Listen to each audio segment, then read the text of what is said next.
Hey everyone, I'm Nick DiMatteo, and welcome to week 200. Yes, we've made it to 200, and video episode number 26 of 4T, the Thursday throwback track. Every week I take a release from my collection, I discuss it, I give you my take on it, I throw in some other things, and I talk about how it has influenced my music. This week, something very special. Let's give it a second. No, that's not just that song, and it's not just that song. This is a mix. Why? Because it is the opening track of the album Breakdance. K-Tel Special, and we'll get into a little more of that later. If you've been following along with these, you will know that I grew up with rap. Right alongside of it. When I was born, there were proto-rap songs, one-offs, and proto-rap artists like Gil Scott-Heron. Throughout my single digits, it was developing and growing and becoming a thing, mostly in the Bronx. By the time I hit my pre-teens, it was full-blown, and it took hold of me right before, right pre-adolescence, let's say. Songs like Apache, Jump On It, Planet Rock, Jam On It a little bit later, the Wiki Wiki song. Kurtis Blow was probably my first in terms of an artist that I really loved, the AJ Scratch and all that stuff. And then continued on, of course, with Run-D.M.C and the Beastie Boys, and then on into the late 80s and the 90s and beyond and beyond and beyond. It's been a part of my life since as far back as I can remember, sort of, really, or almost. And along with the music came the culture. The big sneakers with the fat laces that were laced in a certain way but not tied. I had those. I had several pairs of those. I was a Nike boy because Nike, my name, Nicholas, comes from the name goddess Nike, blah, blah, blah. This is was my favorite sneaker. In fact, I wrote a song about it in the mid-'80s. A friend of mine, he was a Vans person because Vans were huge in the 80s, as they are now. Hey, what do you know? And it was called I Wear Nikes, Michael Wears Vans, and it was a rap song, right? But along with the sneaks, parachute pants and those shirts with like the flaps and the snaps and the things like that. I had all of that. I had two pairs of parachute pants, actually. And then the movies, like Breakin' and Breakin' 2, Electric Boogaloo, and Street Beat, and Crush Groove, which was my favorite. Crush Groove was my favorite. It was huge. And then, of course, you can't forget what? The dancing. All of the dancing. Popping and locking and breaking and all of that. Yeah, I did that too. That was not the strongest of all the various factors in rap and hip-hop that I, adhered to. But I did get fairly decent at popping and locking and stuff like that. Everything else kind of left to the people who were better at, head spinning and things like that on the floor. But of course for me, as always, it's the music, right? But the thing about this week is that it isn't just about the music. As you can see, this is not just an album called Breakdance and then it has a bunch of songs. It is an instructional dance album. By far not the first. I looked this up. There have been instructional dance albums since LPs have existed, really, or close to that.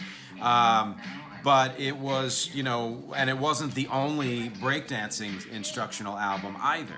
But it's the one I have, so it's the one we're discussing, right? So this is like many other K-Tel albums in which you've got this song and a few of the songs, quite a few, maybe half of the songs on the first side, which they had the money to get licensing for, right? So this is Grandmaster Flash and Furious 5 doing all this mixing with some very big songs like Good Times by Chic and another one Bites the Dust and Rapture by Blondie, and all of that. And then you have a song by the Daz Band, huge band back then and stuff. But then you have cover songs of popular songs. So Tour de France was a Kraftwerk song that was very influential, but the band called 10 Speed did a cover of it apparently. And then the whole side two is two things. The side one's just the music, so if you already knew the dances or whatever, you could use that music and dance to it. Side two was it was all this band except for one called Alex and the City Crew. So it was, I guess, people they hired or maybe they already existed to put together songs that combined the song itself with instructional rap. So I haven't checked out side 2 recently, but I do. The link that I provided plays the entire album, and I believe what it is the songs, but people talking and saying, do this, do this, do this. And that's what makes this album special, and not just K-Tel special, but special beyond that, because it actually is attempting to give you instruction on how to, break dance and do all the various kinds of dances. There's even a companion book, and I believe there was a companion VHS tape. So you got the whole package, and included in that whole package, yes, well, I'm not going to even show you that yet. Check it out, a glossary of terms. Screenshot this so you can read them.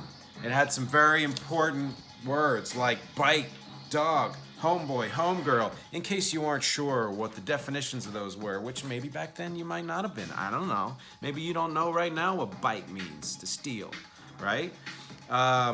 And the book was written by this guy, Michael Holman, who is famous for writing the screenplay to the Basquiat movie. He actually knew Basquiat, and he was in that culture and everything, and kind of had a big hand in trying to propagate street culture and this kind of stuff. So it was interesting to me that he was a part of this project. But, get ready.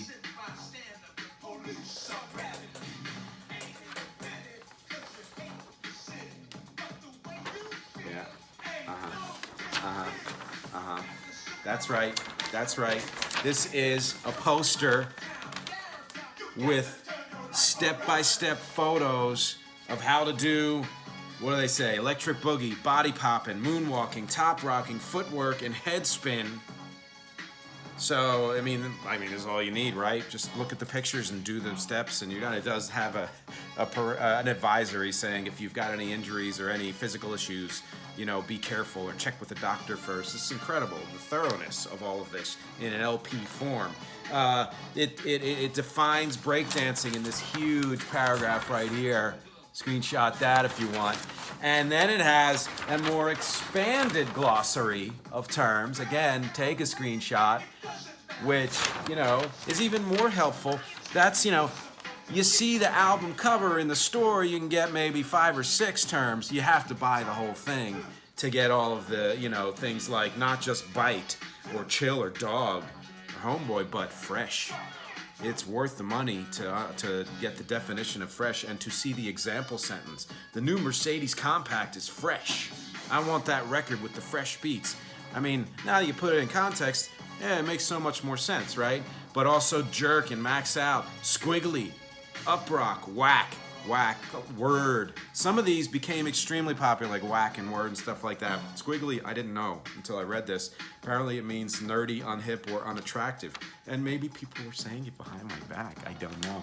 But this is just incredible to me how thorough this was. And, there's a reason for that. First of all, it was huge back then. And not that it's not huge now. I mean, we had no idea back then that it would become not just huger and huger, but the dominant form of music in on the charts and beyond. And of course it was capitalizing on the hugeness of the trend, which at the time I'm sure a lot of people thought it would just die out. I heard that from a lot of friends and relatives who didn't know any better, but the people like us who loved it understood that this was not going anywhere and was probably only going to get bigger and better, which of course it did. But what was one of the interesting things to me about this album is, like anything pre-internet, and really not just pre-internet, but frankly YouTube, you had to go out and buy something to figure out how to do something. You couldn't go onto YouTube and figure out how to fix your plumbing issue for free with detailed instructions, etc., etc. Or if you prefer text, which I tend to do, you can find it somewhere else online. All of the instructions you need for almost any damn thing in the world, including, of course, dancing. And you could find instructional dance videos, and we do free yoga videos on YouTube all the time. But back then, you had to, if you didn't know somebody, which you probably didn't unless you grew up in the city, and honestly certain parts of the city, then you had to buy it. You had to find it in other ways. And obviously it was me or my brother perhaps were interested enough in learning how to break dance to buy this album. and use it. I honestly, I don't remember using it, and I don't remember most of these songs, which is one of the reasons I'm getting a kick out of listening to all of this again. But that was again one of the amazing things to me about this is remembering. And I mean, look, most of my life has been spent pre-internet, at least up till this point. Although that may change very soon, or maybe it's about half and half. But you know, remembering at the time when you couldn't just push a button and find some information out, you had to go seek it out, and unless it was in a library, pay money for it. You know, checking my notes here. Yeah, so I mean, those are kind of the main points about all of this.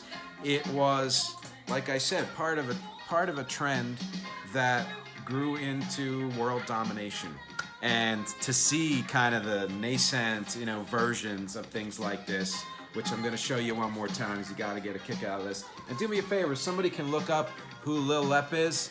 Can you do that and put it in the comments and let me know, because I haven't looked that up yet. I have no idea, and that's not the only place it is on there, and I want to know who that is or what it is. And if you can find a photo of this entire thing, which you might be able to, please do, because it's absolutely incredible. And as far as, you know, how this has influenced my music, I've said it before. I have done a lot of hip-hop, which, by the way, I will say again, and I think I might have said this in my Run-D.M.C. You know, episode, but it bears repeating.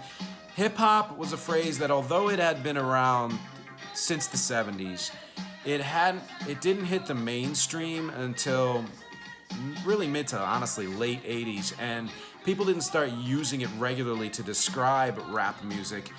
I remember until the 90s, really the early 90s, maybe mid 90s, they were interchangeable rap, hip hop for a really long time. And although, yeah, sure, you can use rap now and say that's rap, no one really uses rap anymore. They all use hip hop. And 30 to 35 to 40 years ago, it was vice versa. It was only really rap that was used to describe this type of music, this genre of music.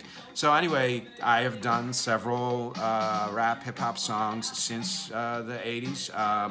Periodically, I will do some again in my latest releases. I've done 2 full hip-hop songs and other songs that have some form of that in it, and other songs that don't but have been influenced by the production of it. And I think the one that best fits what we're listening to here is a song called I Took One For Me. Kind of has a feel, I would say, not straight up 80s feel, but it does harken a little bit back to that. So as always, please read the alternative text. Please click the link on the YouTube version of what you're listening to now on my Victrola. Please click the link to my song, listen to it, share it, what have you.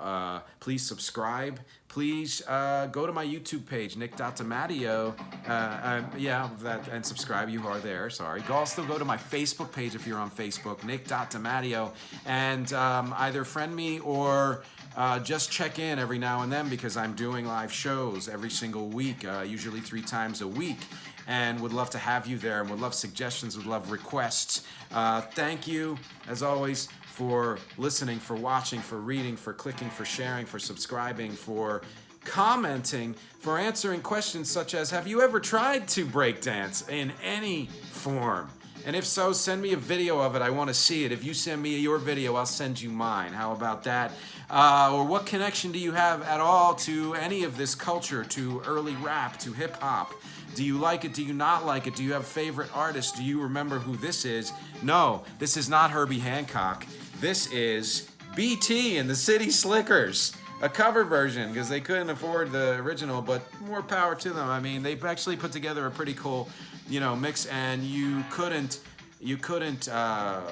break, or pop at least, that back then without using this song at least once, so it kind of makes sense. Anyway, please, thank you. Comment, because and tell me whatever is on your mind and in your heart, because as always, along with music being the thing here, what's important is conversation and connection. Thank you, and I will see you again probably in 2 weeks, because next week's going to be a little busy. Take care.